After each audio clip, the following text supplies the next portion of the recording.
Salut à tous, je viens vous lire deux petites histoires pour une fois, pas une seule, mais deux qui sont très très courtes pour bien commencer le week-end parce qu'après je vais me déconnecter ce week-end et j'espère que vous ferez pareil. Donc la première, c'est celle-ci,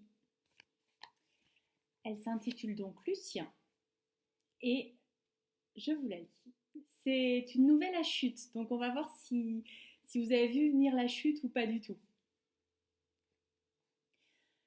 Lucien était douillettement recroquevillé sur lui-même. C'était sa position favorite. Il ne s'était jamais senti aussi détendu, heureux de vivre. Son corps était au repos, léger, presque aérien. Il se sentait flotter. Pourtant, il n'avait absorbé aucune drogue pour accéder à cette sorte de béatitude. Lucien était calme et serein naturellement, bien dans sa peau comme on dit. Un bonheur égoïste, somme toute. La nuit même, le malheureux fut réveillé par des douleurs épouvantables. Il était pris dans un étau, broyé par les mâchoires féroces de quelque fléau. Quel était ce mal qui lui fondait dessus? Et pourquoi sur lui plutôt que sur un autre? Quelle punition lui était donc infligée? C'est la fin, se dit-il. Il s'abandonna à la souffrance en fermant les yeux, incapable de résister à ce flot qui le submergeait, l'entraînant loin des rivages familiers.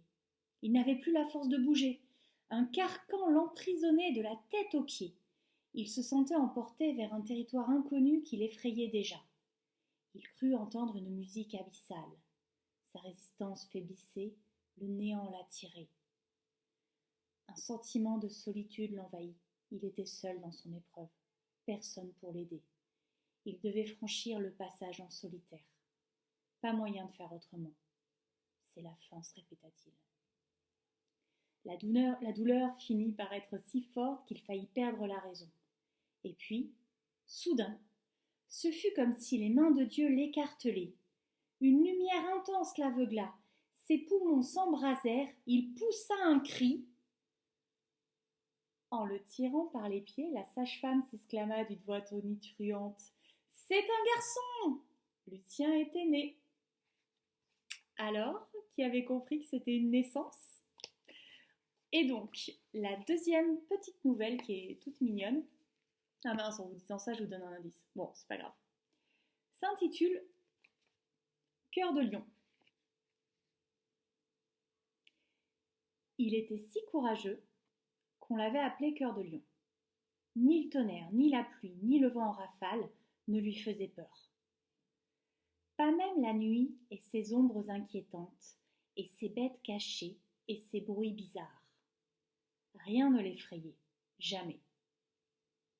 Aussi était-il devenu le héros de sa communauté. Quand on lui avait donné son surnom, il en avait été très fier. Il se promenait, la tête haute, la moustache arrogante, en répétant sans arrêt et très fort pour qu'on l'entende. « Je m'appelle Cœur de Lion et je n'ai peur de rien ni de personne. » Un jour, qu'il passait près d'une mare, il entendit un appel au secours. C'était une grenouille qui s'était coincée la patte dans une racine. La pauvre tirait vainement sur sa patte, rien à faire. Peu à peu, elle perdait ses forces et allait s'évanouir. Or, tapie sous une roche, la redoutable couleuvre d'eau n'attendait que ce moment pour se précipiter sur le batracien et l'avaler tout cru. Cœur de Lion ne fit ni une ni deux. Lui qui détestait l'eau, il n'hésita pas à se mouiller. Il trancha la racine et délivra la malheureuse. Il était temps.